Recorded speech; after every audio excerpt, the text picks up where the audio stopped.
नमस्ते दोस्तों, जीविका मंत्रा में आपका स्वागत है। आज मैं आप सभी के समक्ष छठ पूजा की कथा प्रस्तुत कर रही हूँ। आइए शुरू करते हैं। एक बार एक बूढ़ी अम्मा अपने बेटे, बहू और पोते के साथ रहती थी। बूढ़ी अम्मा के घर में किसी चीज की कोई कमी नहीं थी। वह छठ माता की परम भक्त थी तथा हर साल छठ का व्रत बड़ी श्रद्धा और भक्ति भाव के साथ किया करती थी। बूढ़ी अम्मा की बहू आधुनिक सोच वाली नारी थी। उसका पूजा पाठ में कोई विश्वास नहीं था। जब कार्तिक मास के शुक्ल पक्ष की चतुर्थी तिथि आई तो माँ बहुत खुश थी, क्योंकि आज से छठ का 4 दिवसीय पावन त्योहार शुरू हो रहा था। अम्मा घर की साफ सफाई में लग गई। उसने अपने बेटे को आम की लकड़ी तथा पूजा की सभी सामग्री लाने के लिए बाजार भेज दिया। अम्मा ने अपनी बेटी की सलामती के लिए छठ का व्रत किया। बूढ़ी अम्मा ने अपनी बहू से भी छठ माता का व्रत करने को कहा। तब बहू कहने लगी, यह सब बेकार की बातें हैं, मुझे इन सब में कोई विश्वास नहीं है, इससे क्या होगा। तब बूढ़ी अम्मा अपनी बहू को छठ माता की महिमा बताते हुए एक पुरानी कहानी सुनाती है। अम्मा बोली, बेटा, बहुत समय पहले की बात है। प्रियव्रत नाम का एक प्रसिद्ध राजा थे। उनके पिता का नाम था स्वयंभू मनु। प्रियव्रत बहुत सदाचारी और धार्मिक प्रवृत्ति के मनुष्य थे।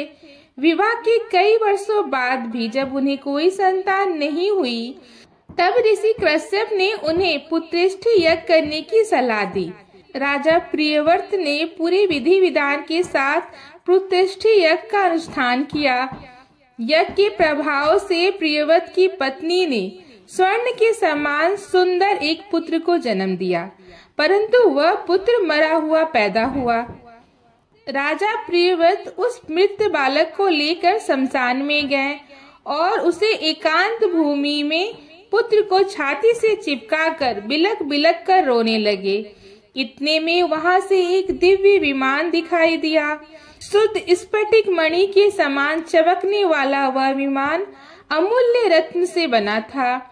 उस विमान पर बैठी हुई मन को मोह लेने वाली एक परम सुंदरी देवी को राजा प्रियव्रत ने देखा। उस देवी को देखकर राजा ने बालक को भूमि पर रख दिया और बड़े आदर के साथ देवी की स्तुति की। वह देवी स्कंद भगवान की प्रिया पत्नी षष्ठी देवी थी। उनका शांत विग्रह ग्रीष्मकालीन सूर्य के समान चमक रहा था। उन्हें प्रसन्न देखकर राजा ने पूछा, हे देवी, तुम कौन हो? राजा प्रियव्रत की बात सुनकर देवी ने उनसे कहा, राजन, भगवती मूल प्रकृति के छठे अंश से प्रकट हुई मैं देवी षष्ठी हूँ और इस संसार में छठ माता के नाम से प्रसिद्ध हूँ। इस प्रकार कहकर छठ माता ने उस बालक को उठा लिया और अपने प्रभाव से उसे पुनः जीवित कर दिया। जब राजा ने देखा तो वह स्वर्ण के समान सुंदर प्रभाव वाला बालक हंस रहा था। अभी राजा प्रियव्रत उस बालक की ओर देख ही रहे थे कि छठ माता उस बालक को लेकर आसमान में जाने लगी। यह देखकर राजा के कंठ, होठ और तालु सूख गए। उन्होंने माता की स्तुति की। तब प्रसन्न हुई माता ने कहा, तुम सर्वत्र प्रकृति यानी सूर्य, उषा, जल, वायु की पूजा कराओ और स्वयं भी करो। प्रकृति की आराधना से तुम और समस्त संसार वर्ष भर सुखी, स्वस्थ और निरोगी रहोगे और दीर्घायु को प्राप्त होगे। तब राजा प्रियव्रत ने सूर्य, उषा, जल, वायु और छठ माता का व्रत किया। माता का व्रत किया और पूजा की, जिससे प्रसन्न होके छठ माता ने राजन को उसका पुत्र दे दिया। तब से कार्तिक शुक्ल पक्ष की षष्ठी के अवसर पर सूर्य, उषा, प्राकृतिक, जल, वायु और छठी मैया का व्रत पूजन किया जाता है। तब बूढ़ी अम्मा ने बहू से कहा, बेटी, छठ माता की महिमा तो ऐसी है कि स्वयं भगवान श्री राम और सीता माता ने भी छठ का व्रत करके भगवान सूर्य देव का आशीर्वाद प्राप्त किया था। महाभारत काल में दानवीर कर्ण और पांडव भी छठ का व्रत किया करते थे। यह सब सुनकर वह आधुनिक युग वाली बहू बोली, यह सब मनगढ़ंत कहानियां हैं। मैं इन सब पर विश्वास नहीं करती। यह सुनकर बूढ़ी अम्मा छठ माता से क्षमा मांगने लगी। बहू को फिर से समझाने की कोशिश करती है कि बेटी, हजारों सालों से चली आ रही इस परंपरा का मजाक मत उड़ाओ और तुम भी मेरे पोते के दीर्घायु के लिए छठ माता का पूजन करो। बूढ़ी अम्मा की बातों को सुन अनसुना करके बहू वहाँ से चली गई। बूढ़ी अम्मा ने बड़ी श्रद्धा के साथ नहाए खाए का दिन किया और उधर बहू ने पूरा दिन घर से बाहर मौज मस्ती से बिता दिया।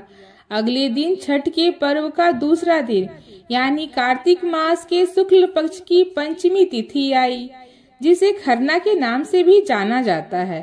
संध्या काल में जब अम्मा ने बहू को खीर रोटी का प्रसाद दिया तो फिर से बहू ने कहा, माँ, इतना कठिन निर्जला व्रत क्यों कर रही हो? अपने शरीर को कष्ट क्यों दे रही हो? इसका तुम्हें क्या फायदा होगा? यह सुनकर बूढ़ी अम्मा ने फिर से बहू को छठ माता की महिमा समझाने की कोशिश की, परंतु बहू ने उन सभी बातों को अनसुना कर दिया और अपने कमरे में जाकर सो गई। वैसे तो बूढ़ी अम्मा कई सालों से अपनी बहू को छठ माता की महिमा बताने की कोशिश कर रही थी और हर साल उसकी बहू इसी प्रकार सुना अनसुना कर देती थी, परंतु इस बार ना जाने क्यों अब अम्मा का दिल बहुत घबरा रहा था और वह बार बार छठ माता से प्रार्थना कर रही थी, माँ, ये बच्ची नादान है, इसे क्षमा करना। यह आपकी महिमा को नहीं जानती, माँ, इसे क्षमा करना। अगले दिन कार्तिक मास की षष्ठी तिथि थी। सब लोग पूजा की तैयारी में जुटे थे, परंतु बहू अपने कमरे में सो ही रही थी। वह बहुत देर से उठी और उठकर बहू ने पास पड़े हुए अपने बेटे को उठाना चाहा, तब बेटे ने जवाब नहीं दिया। यह देखकर बहू बहुत घबरा गई और भाग भाग कर अपने पति और सास के पास गई और उन्हें यह सब बताया। बहू की बात सुनकर बूढ़ी अम्मा और उनका बेटा दौड़े दौड़े कमरे में आ गए और उन्होंने बच्चे को जगाने की कोशिश की, परंतु वह नहीं जगा। फिर वह तीनों बच्चे को लेकर अस्पताल गए। डॉक्टर ने बच्चे की जांच की और देखा कि बालक की तो सांसें ही रुक गई है। डॉक्टर यह देखकर हैरान हो गया कि इतना छोटा बालक जो बिल्कुल स्वस्थ था, ऐसे कैसे हो सकता है। परंतु विधि का विधान और प्रकृति की नियम कहकर डॉक्टर ने भी अपने हाथ खड़े कर दिए। तब बच्चे के माँ बाप और दादी रोते बिलखते लाचार बच्चे को लेकर अस्पताल से बाहर आ गए। बूढ़ी अम्मा का दिल पहले से ही घबरा रहा था। पोते की सांस चले जाने पर अम्मा की जुबान पर केवल यही शब्द थे कि हे छठ माता, क्षमा कर दे, मेरे पोते के शरीर में सांस भर दे। तुम तो पुत्र देने वाली हो, उनका पालन पोषण करने वाली हो, तुम समय से पहले इसकी प्राण कैसे ले सकती हो? यदि हमसे कोई भूल हुई है तो हम सबको क्षमा कर दो। उसी समय कहीं से एक अनजान औरत वहां आ गई और अम्मा की बहू से कहने लगी कि छठी मैया किसी की भी असमय प्राण नहीं लेती। तुमने अवश्य ही कोई ऐसी भूल की है जिससे माता बहुत नाराज हो गई हैं। आज छठ का पावन पर्व है, पूरी श्रद्धा से छठ माता को याद करो और विधि विधान से माता का पर्व करने का संकल्प रखो। तुम्हारा पुत्र अवश्य ही उठेगा। शोक में डूबी हुई माँ के लिए यह शब्द उम्मीद की किरण लेकर आए और न जाने कहां से एकदम बहू के अंदर श्रद्धा का संचार कर गया। बहू ने आंखें बंद करके छठ माता को याद किया और विधि पूर्वक छठ का व्रत करने का संकल्प लिया। जैसे ही बहू ने आंखें खोली तो उसने देखा उसका बच्चा आंखें खोलकर हंस रहा है। यह करिश्मा देखकर सब परिवार वाले और डॉक्टर आश्चर्यचकित हो गए। बच्चे को जीवित देखकर जैसे ही बहू ने उस अनजान औरत को धन्यवाद करने के लिए सर घुमाया तो देखा कि वहाँ कोई है ही नहीं। वह समझ गई कि वह साक्षात छठ माता ही थी जो उसे स्वयं इस व्रत की महिमा का ज्ञान कराने के लिए आई थी। इसके बाद बहू ने और बूढ़ी अम्मा ने साथ मिलकर पूरी श्रद्धा से पूजा की तैयारी की और शाम को घाट पर जाकर सूर्य देव को संध्या अर्घ और अगले दिन उषा अर्घ दिया। छठ माता जैसे आपने अनजान औरत के रूप में आकर बूढ़ी अम्मा के पोते की रक्षा की, इस प्रकार हम सब के परिवार की भी रक्षा करना, हम पर अपना आशीर्वाद बनाए रखना। जय छठ मैया। कथा समाप्त हुई। कहानी सुनने, सुनाने और हुंकारा भरने वाली सबका भला हो।